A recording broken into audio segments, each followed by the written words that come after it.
dear students. Welcome back after a short summer break. I hope you all have enjoyed well and you must be happy with your performance in UTs. And those who are little bit not happy, they can look upon their drawbacks and just try to improve their shortcomings.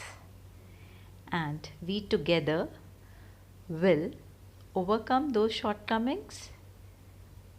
And all the best for your next term. And now we are going to start with our syllabus for the term 1.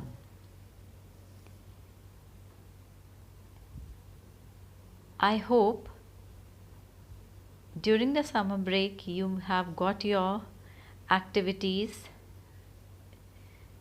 Those activities must be very helpful and you must have enjoyed while performing those activities.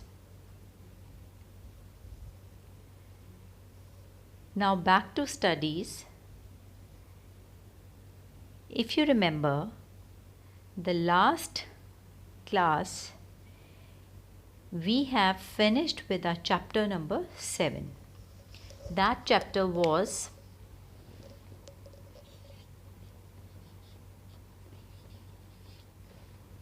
chapter 7, Congruence of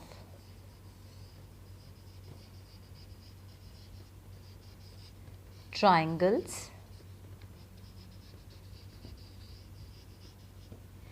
I am giving you a brief recapitulation of that chapter. Here, as the word congruence, it is a new word for you, and I have told you the meaning of this word, that when we compare two or more triangles, as we are taking up triangles, those two triangles, when we keep on one another, you are just able to see only one triangle. Such triangles are called congruent triangles. The sign of congruency is inverted or slanting S, or you can say a wave sign. Now here we have used 4 rules to explain that the triangles are congruent. The first rule was triple S rule, in which when all the 3 sides of both the triangles are congruent, the triangles are congruent. Congruent means when they are equal. Then comes SAS. For this I will draw a figure. Side, angle, side. You don't have to pick your pencil. Side, this angle and the side. The angle should be between these 2 sides. And the third one, angle, side, angle. If I take this angle, then this side, and the other angle should be this one. Again, you don't have to pick the pencil. They should come in continuation. If you are picking up the pencil, means the law is not applicable. The law is not applicable. So this is the main requirement with these 2 rules. Is that clear? And the fourth one is RHS. This is only applicable to right angled triangles. This side is hypotenuse, the side opposite to right angle, and any of the other 2 sides, any one side, this can be equal to the other triangle. Right angle should be equal to right angle, hypotenuse should be equal to hypotenuse, and any of the side. Is that clear? So by these 4 rules, you can say by using any of the rule, you can say the 2 triangles are congruent. Is that clear? This is the last chapter that we have done before your summer break. Now we are going to start with our next chapter, that is chapter number 8 for your terminals.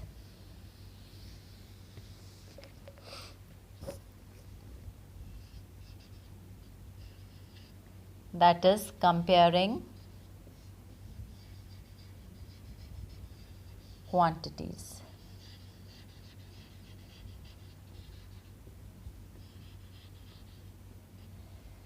Now, as the word compare means you have to do the comparison. Comparison means between 2 similar quantities. Now, first thing here you will study about ratio. Ratio is one of the method to compare the 2 or more quantities, but the 2 quantities have to be same.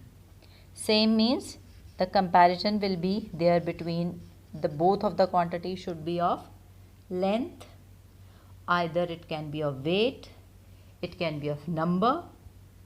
So, if I say number of books to number of notebooks, weight of apples to weight of bananas, length of rope to the length of cloth. So means the quantity should be same. Is this clear? Now in variable form I write A is to B. That is A ratio B. This is the sign of ratio. This one is called antecedent.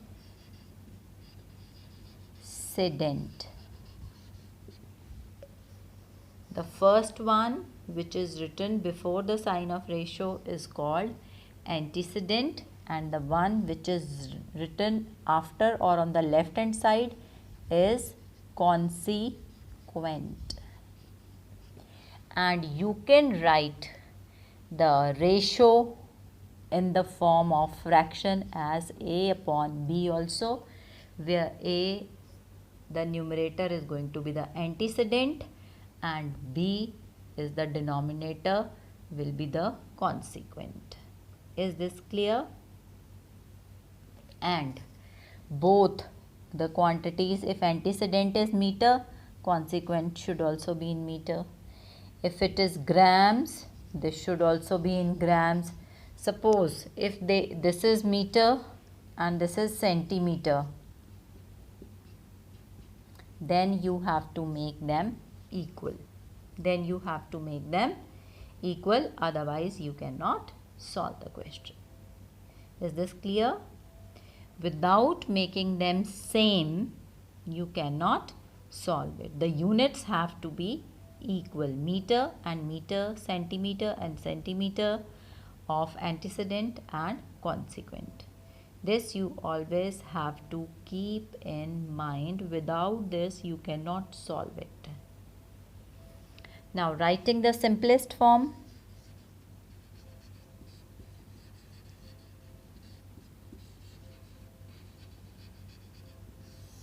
Is same as that you have done for the fractions, writing the fractions in the simplest form. How you were writing the fractions in the simplest form is by taking the HCF of the numerator and denominator.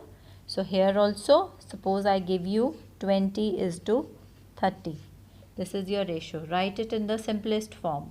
What will you do? The HCF of 20 and 30 is going to be 10. So first write 20 upon 30. So what will you do? 20 upon 30, divide it with HCF, both the Antecedent and consequent, you get 2 upon 3, that is 2:3. So this is your simplest form. Writing the simplest form of the given ratio.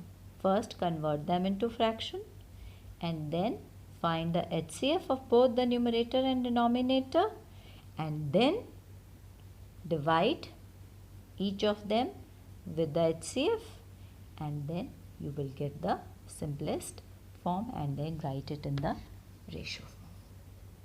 This is the easiest method of writing in the simplest form. And then how to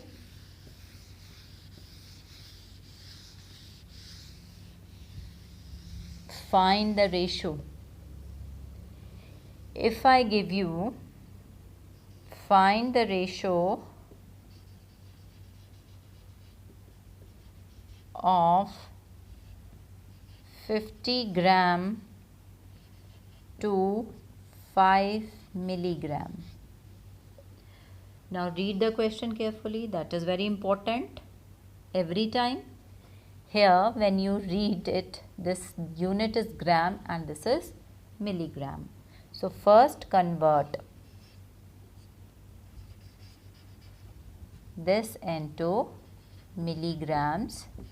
1 gram is equal to 1000 milligrams. So this is your 50,000 milligrams. Is this okay? And now 50,000 is to 5. Now why I have not written milligram here? Because when I am writing this in A upon B form, they will get cancelled. They'll get cancelled. So there is no need to write. And now the HCF of these two going to be 5 only. So this is 10,000 is to 1. This is your way to find the ratio between the two numbers. So this is the today's topic where you have learnt what is the ratio, what is the simplest form and what is the way of writing the finding the ratio between the two given quantities. I hope this is clear. So next topic we are going to take in the next class.